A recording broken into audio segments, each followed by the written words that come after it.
മത്സ്യബന്ധന മേഖലയിൽ നേട്ടവുമായി കുവൈറ്റ്. രാജ്യത്തെ വിപണികളിൽ ഈ മാസം എത്തിയത് 777 ടൺ മത്സ്യങ്ങൾ. അതിനിടെ മത്സ്യബന്ധന രീതികൾ നവീകരിക്കണമെന്ന ആവശ്യവുമായി മത്സ്യത്തൊഴിലാളി യൂണിയൻ രംഗത്ത് വന്നു.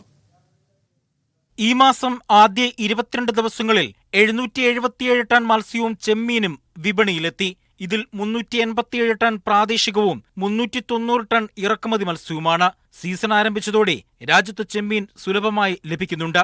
കഴിഞ്ഞ ഒരു മാസത്തിനിടെ 273 ടൺ ചെമ്മീൻ ലഭിച്ചതായി യൂണിയൻ പറഞ്ഞു. നിലവിൽ ഉംനൈറ ചെമ്മീൻ കൊട്ടയ്ക്ക് 50 മുതൽ 60 ദിനാർ വരെയും സുബൈദിക്ക് 40 മുതൽ 130 ദിനാർ വരെയും ഹമൂറിന് 20 മുതൽ 37 വരെയുമാണ് വിപണിയിലെ വില. അതിനിടെ മത്സ്യബന്ധന രീതികൾ നവീകരിക്കണമെന്നും കുവൈറ്റ് ബെയിൽ മത്സ്യബന്ധനം പുനരാരംഭിക്കണമെന്നും മത്സ്യത്തൊഴിലാളി യൂണിയൻ സെക്രട്ടറി ജനറൽ ബറാഖ് അൽ സുബൈ ആവശ്യപ്പെട്ടു.